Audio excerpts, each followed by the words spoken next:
Welcome back to the Guy Dawson Show at the World Center of Broadcast Media, WCOBM.com. And, it's been a couple of weeks. I haven't been in the studio doing this show. However, the WCOBM brand is just blowing up. Hollywood is phenomenal. Some of the guests they had, Louis Gossett Jr. was on one of the shows down there in Hollywood a couple of days ago. I missed that one. I love Lou Gossett Jr. Yeah, and Officer and a Gentleman. You remember that movie? Yes, that was one I do. of the great movies of the 80s. But anyway, we're just starting to have such a high caliber of guests, and we've got Pat O'Brien, who is the anchor of the network, and if you're a person out there and you have aspirations of being an internet talk show host, you don't know how close you are to being able to do that. I mean, if you live in either Hollywood or Las Vegas and you'd like to be a part of this network, you can get in contact with us. I am the PR person for the World Center of Broadcast Media. You could get a hold of me at 702-845-6129. And you, too, could be someone like the PR goddess, Cheryl Green. They can't have my posts her title. own- They cannot have my title. You're going to have to come up with your own name, but you can be as popular as she is. But not as pretty. She is a pretty lady. That's why we call her a goddess. Yes.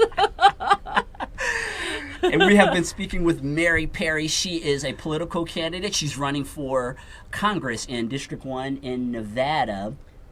And we were talking off air. Cheryl is not very much into politics, and she was explaining some of her political platforms to Cheryl during that time. You find yourself doing that a lot with people, is explaining, because you're so bold and brash with what you say.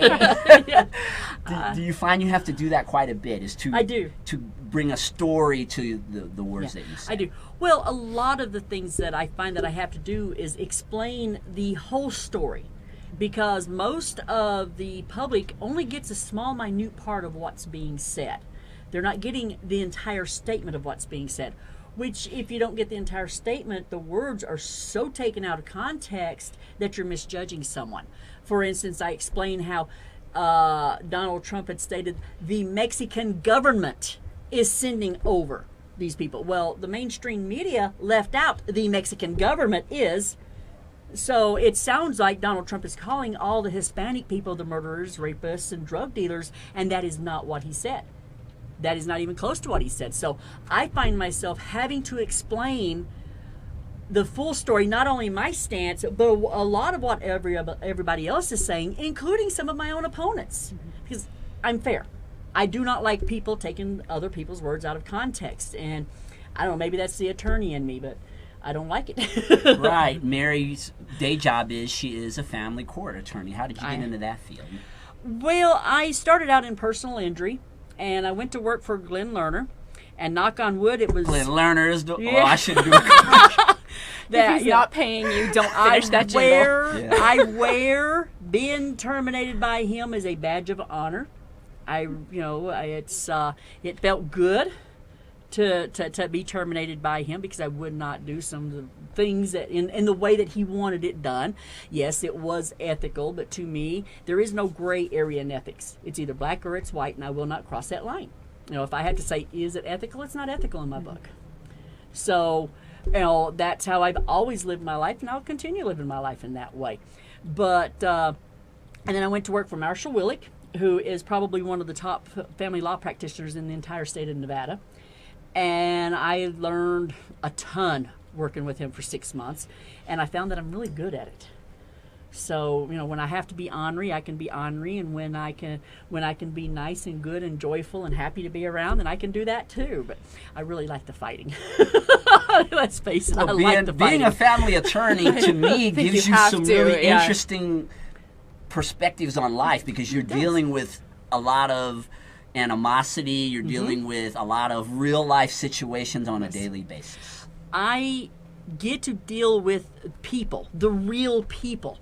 the people who are having the same problems as your neighbor is having. I mean, what is more emotional than your marriage splitting up because your spouse is having an affair with another person of the same sex and they're trying to take your kids away from you, and all your property too. So, how else can you get any more emotional than that?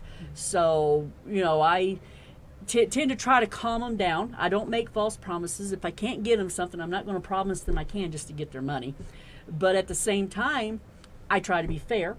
I don't let them say, okay, well, I'm going to take them for everything that they've got. It's not going to happen because the court's not going to allow it. Mm-hmm. So it's, I've got to calm them down. And that helps prepare me for dealing with Congress. I mean, the pack of baboons is called Congress, isn't it? So I'm ready for it. You are the political candidate for the people. I am the political candidate for the people. And, poor, rich, black, white, Asian, Hispanic, I don't care. I've even already done a homosexual divorce. The two lesbians is already divorced. Had no problems with doing that. I don't have any problems with gay marriage. It's not in my home that they're coming to. It's not in my in my backyard. It's none of my business. So, I have no problems with the LGBTQ community. That's how they are happy. So let's let them be happy. I'm as happy as I can be, so why shouldn't they? Right. I mean, one of the things that stood out for me when I first started working with Mary was that I knew how far she was to the right on some things. I mean, very, very far. And yet she has this centralist aspect. Yes. That I think is very important when you're representing all the people. Yes. You can't go so far in any direction, be it left or right, in my opinion, because then you're out of touch with the people. Yeah. Well, it's just like I said, everybody has a right to be happy in their own life, in their skin. They need to be happy. So why is anybody in our public trying to tell someone, oh no, you are not allowed to be happy. You cannot love who you're wanting to love because of the same sex. You're not allowed to wear that dress because you're a boy. The only place I won't go is the bathroom. Yeah, let's talk about that one, because this is one of the things that... this is where I go back the other It's become an issue recently with transgender people and bathrooms, and what is your stance on that?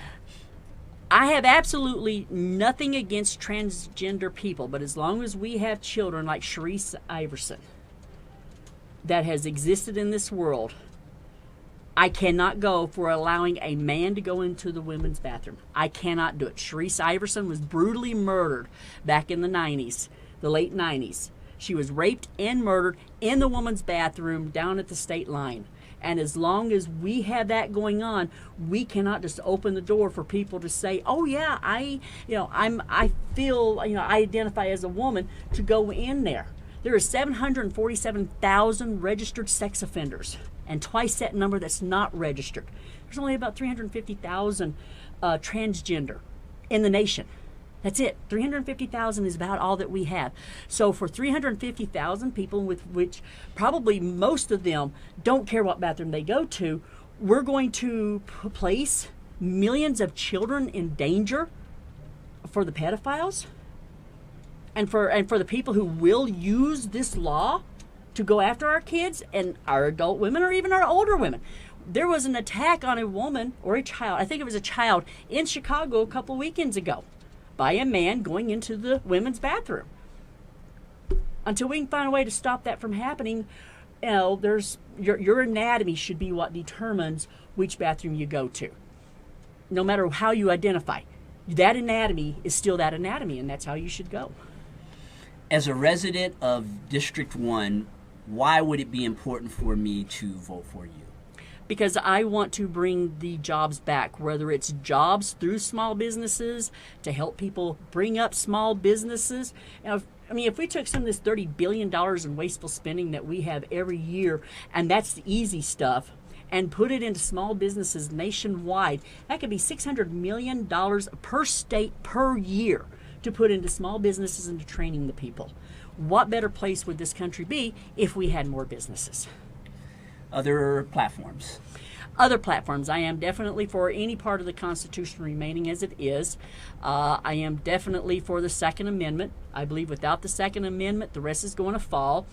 The freedom of religion, you have the right to believe however you want, to congregate, not congregate, be a Satanist. It don't matter. You have a right to your religion. It says it in the Constitution, and the government shall not infringe upon that right. The Constitution says that. The Social Security, I do not believe that's really truly an entitlement, because the people have earned Social Security. They paid into it just like Medicare. They've paid into it for their entire lives. So we've got to find some other way to take care of that besides that. Veterans, I'm a disabled veteran. I understand better than my Democrat opponent. She may think she loves her veterans, but I am a disabled veteran. I know what they want because I am one. She can only imagine what it is. January 14th is quickly upon us. June. That will mean January. That's my brother's birthday. So I'm thinking about my little brother. How are you doing out there, Damien? But anyway, on June the 14th, there will be a primary, and we can support Mary Perry as a Republican candidate. Thank you. We are going to take a short commercial break, and when we come back, we're going to do some things with animals, aren't we? We're going to talk about animals. They keep twisting things. I'm trying to be politically correct, like and those it's not words. coming off very well today. Stay tuned.